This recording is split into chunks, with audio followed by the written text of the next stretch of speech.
This is the execution of a special number program. First of all, a prompt is made. Then the input is entered.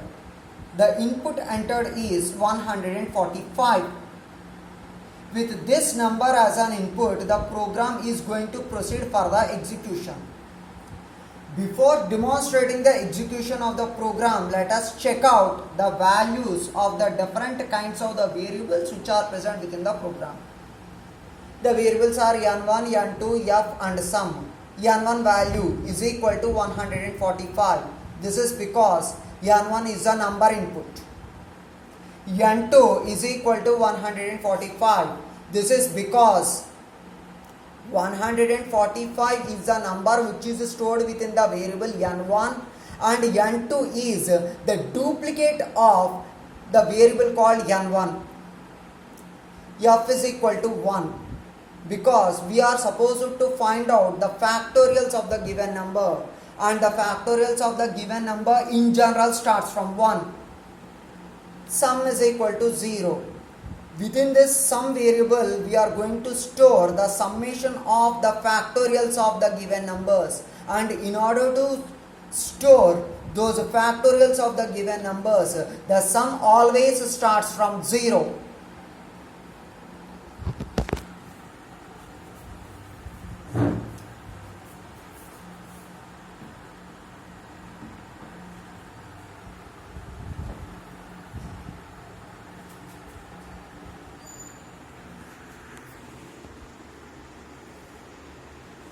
This is the tabular structure that we in general follow in order to see the demonstration of the execution. This tabular structure consists of the following columns. Iteration. This describes the iteration number.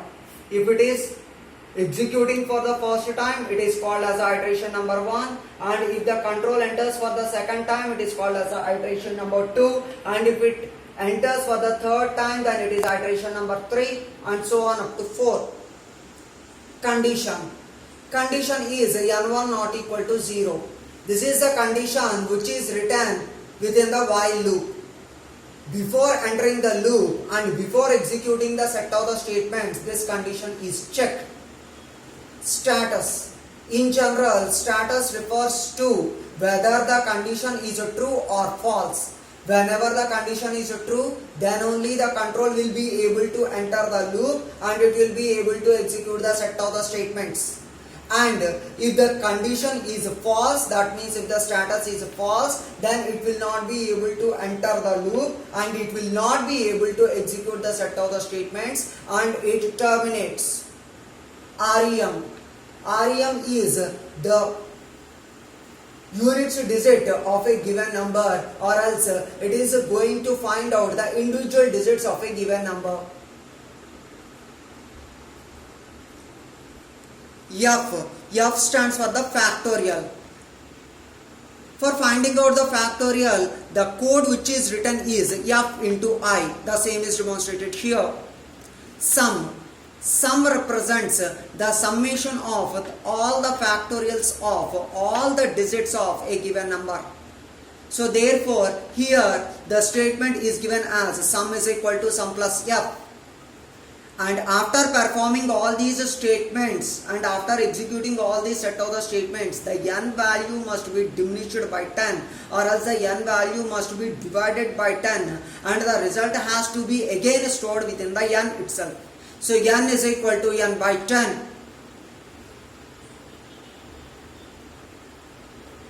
So iteration number 1, n1 value is equal to 145. It is not equal to 0.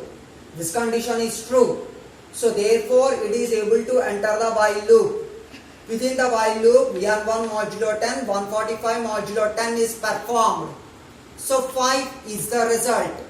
For this 5, the factorial is found. So f is equal to 1 into 2 into 3 into 4 into 5. When I is equal to 1, 1 into 1, I is equal to 2, 1 into 2, I is equal to 3, 1 into 2 into 3, I is equal to 4, 1 into 2 into 3 into 4, I is equal to 5, 1 into 2 into 3 into 4 into 5. So finally 1 into 2 into 3 into 4 into 5 is equal to 120 is going to get stored. This 120 has to be added to the variable sum, so that sum value is equal to 0 plus 120. It is equal to 120. Where the initial value of the sum is equal to 0. 0 plus 120, it is equal to 120. N value, it is equal to 145 by 10. 145 by 10 is equal to 14. Now iteration number 2. 14 not equal to 0. This is the condition. It is true. Because it is true, it will enter the loop. 14 modulo 10, it is equal to 4. For this 4, again the factorial is found.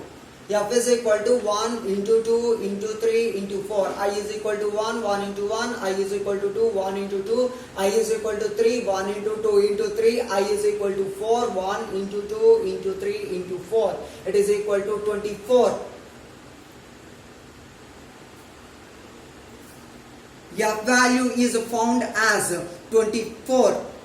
This 24 has to be added to the sum. Here sum is equal to 0 plus 120, it is equal to 120. That 120 plus the existing factorial value, F value is equal to 24, is added to sum. 120 plus 24 is equal to 144. Now this 14 has to be diminished by 10 according to the statement. N is equal to N by 10, or else according to the program, if you want to write, you can write it down as N1 is equal to N1 by 10.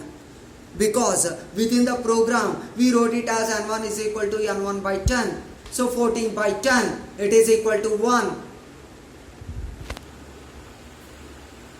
Now this is iteration number 3. Within this third iteration, the condition is N1 not equal to 0.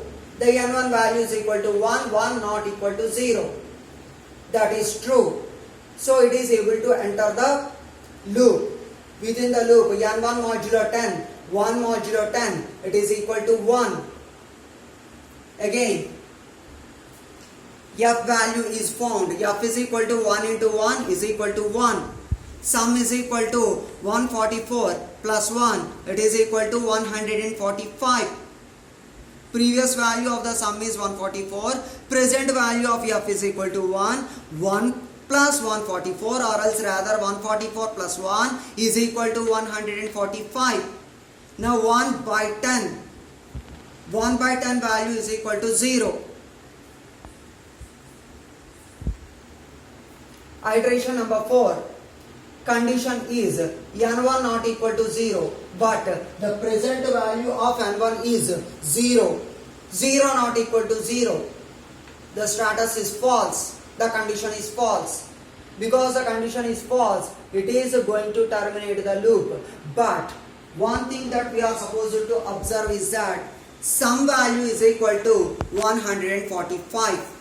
Sum value is equal to 145. And N1 value 145. This N1 value 145 is duplicated within the N2. So therefore N2 value is equal to 145. Sum value is equal to 145. So sum value and N2 value, both of them are equal. So therefore it is a special number and the same is going to get displayed as an output.